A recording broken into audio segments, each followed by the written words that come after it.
What's up, everybody? Noah is back here for a brand new video for you guys today. This is going to be my review of the brand new Hallmark Channel original romance movie, Two for the Win. My next video, which is also going up today, is going to be for Ships in the Night, Martha's Vineyard Mystery, starring Jesse Metcalfe.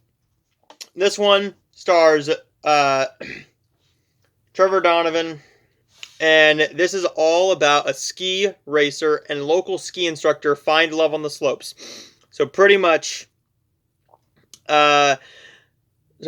he's injured. He hasn't been on the course in just a little bit, going down any hills. No training whatsoever. This had the feel of the last one. Taking a shot at love. Taking a shot at love with Luke Macfarlane and Alexa Penavega. This one was not as good as that one, but it was still pretty dang good. I think it's a little bit...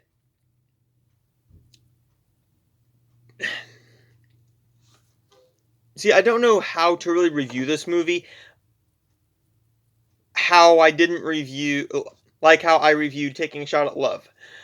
Two for the Win has some pretty good chemistry between the two characters. They've known each other for years and years and years, and it's getting to the point where these movies, yes, they all feel the same. They are pretty much mostly the same stories. You're not going to get very many Hallmark movies like Holly and Ivy. You're not going to get many movies like that. You're not going to get many movies like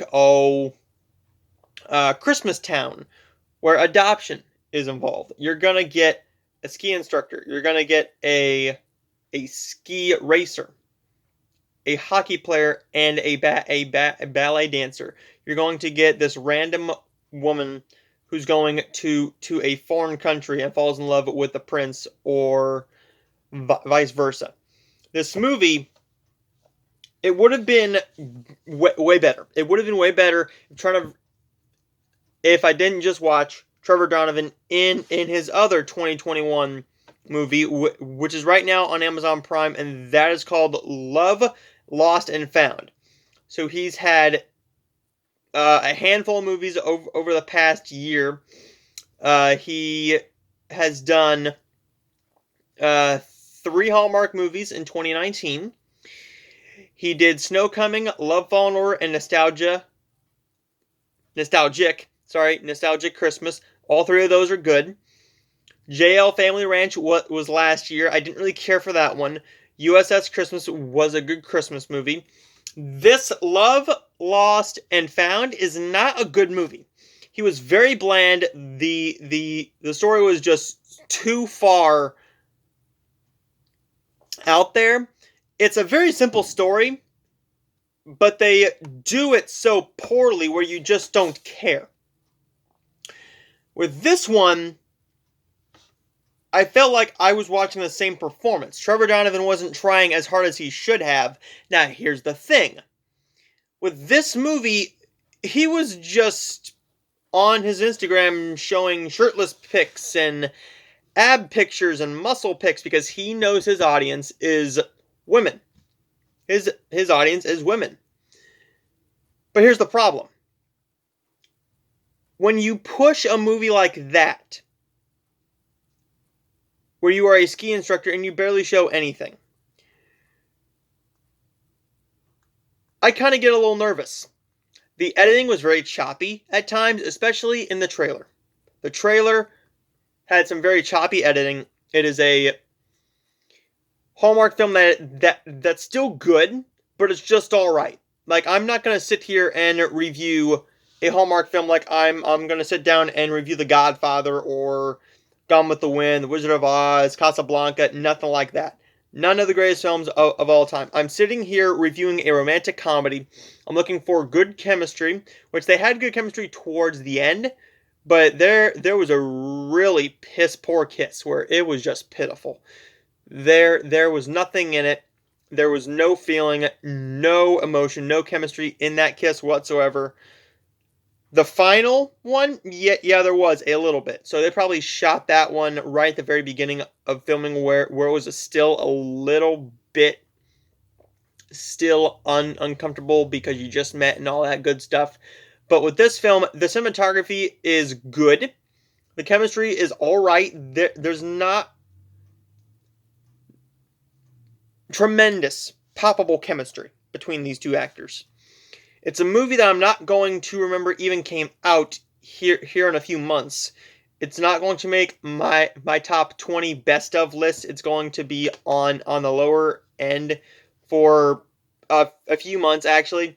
This is probably the weakest Hallmark film that I watched so far. Well, new release Hallmark film that I watched this year. We do have one more to talk about, and that is Ships in the Night, a Martha's Vineyard mystery.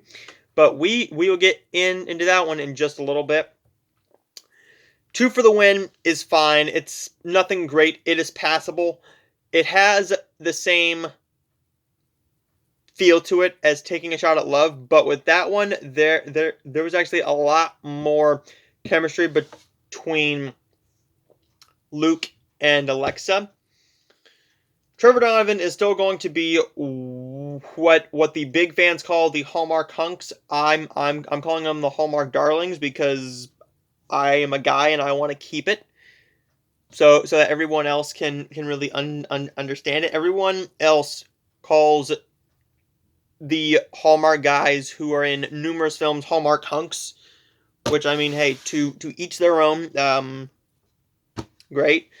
Trevor Donovan is going to have another movie coming out this Christmas, from what I am seeing, because he has done a movie with Hallmark, a Hallmark Christmas film in 2017. In 2017, he did Marry Me at Christmas, which I have still yet to see. I will get to that this Christmas. Well, next Christmas in December. Love, Fall in Order, Snow Coming, Nostalgic Christmas, and he did a ton of films. A handful of films in 2020, a handful of films in 2019. He's done some other stuff, but mostly he's known for playing Teddy in 90210. Which, great. So there's my short little review. Well, my review of 2 for the Win. I'm going to give 2 for the Win a B-. It's still decent. It's not going to make my top 10 or top 20 best of list. It's probably going to stay right in the middle. Once we get towards the end of the year, it's going to be right there in the middle. I'm either going to mark this 3.5 stars or 3 stars on my Letterboxd. Stay tuned for my next review, which is going to be for Ships in the Night, a Martha's Vineyard mystery.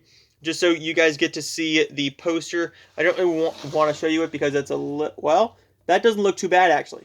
It looks very, very grainy on this. So I will see all of you guys for the next review later on.